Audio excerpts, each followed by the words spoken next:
Grand blessings, everybody. I hope that everybody is doing amazing on today. Another question that I get a lot, being on this path is like, how did you make the journey? How did you transition? And what was happening when I guess started on this path. I started to experience what is known as an awakening, and in the awakening, you have like a lot of questions. You're questioning everything, and not from an aggressive or a mad way. You're just like, you're sitting down and you're just questioning life. You're questioning your beliefs. You're questioning how you think. You question, you look back over your life and you question like, okay, why do I keep finding myself like, on this loop and in this circle? You question, why do I make the choices that I make? So there is like this awakening that is happening. You have more questions opposed to answers. But in my awakening, there were a few questions that I had to really become one with, or I should say maybe several questions. But these core questions definitely helped to begin to shape my awakening. Some of these questions were asked, to me by other people, and others were questions that I ended up asking myself. And the first question is, what do you want? The second question is, what does that look like? The third question is, what beliefs do I follow that may be hindering me? The fourth question is, what am I in agreement with? The fifth question is, can I tell myself the truth? And the last question is, can I accept that truth? Because a lot of times, we are moving in spaces, and we're on this unhealthy loop. We're on this unhealthy cycle of life, and we are so afraid to begin to question things as if something will happen to us. But when the awakening is happening, you're in a space where you're ready to get off of this dysfunctional loop. You're in a space where you're ready to do away with things that no longer serve you, and having the ability and the willpower to be able to do that and not be afraid. Sometimes society teaches us to really just be afraid and not the circles that we may be in or that we run with. If we're all thinking on the same level, if we're all doing the same thing, then really, how do I get off this loop? And I just really started looking at my life, and I just started to question things. And I literally had to tell myself the truth, and really sit in a space of saying, Alexis, can you accept that truth?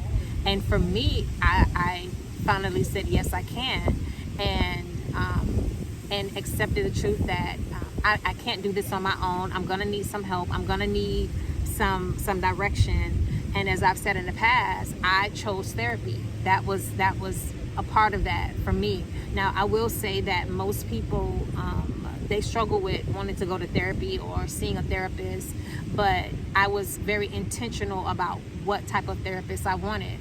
I needed someone who culturally understood where I was, and when I say culturally, it wasn't only about the being black, but also just some of the things that we experience in the black culture that sometimes comes off as like this good thing, but it's really tradition, and being in a space to be able to move through that or navigate through that in a way that I'm kind to the process, because I was dealing with anger, and I was dealing with resentment that started to build up, and so learning how to understand where I was, and begin to understand the narrative, and then how do I be kind to that narrative and shift the narrative. And so I had to be very intentional about what type of therapist that I spoke with, and I set the intention, and grateful that I did end up getting someone who was able to help me to navigate through these subcultures of Black culture.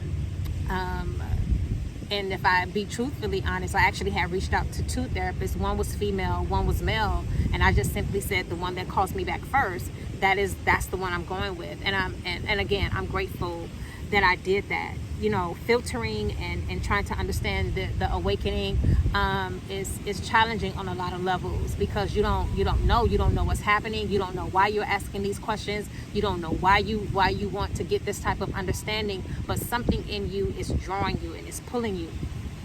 So if you are in a space where you're questioning, if you are in a space where you're seeking answers, I will say that you are in a good place, and there is absolutely nothing wrong with you.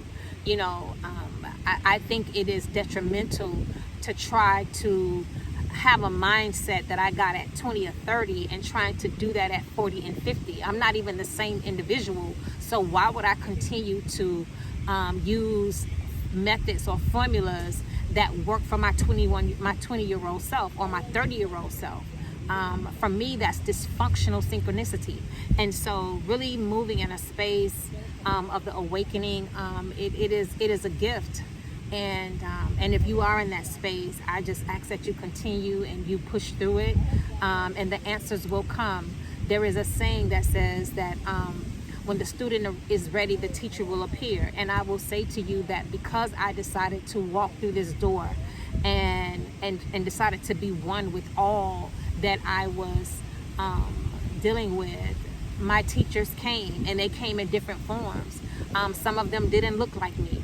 And because I was open enough to say, I do not want to stay in this vibration anymore, and I want to elevate, and I want to get out of a certain type of thinking and certain type of beliefs that were no longer serving me. And so I went against the grain, and I'm glad that I did.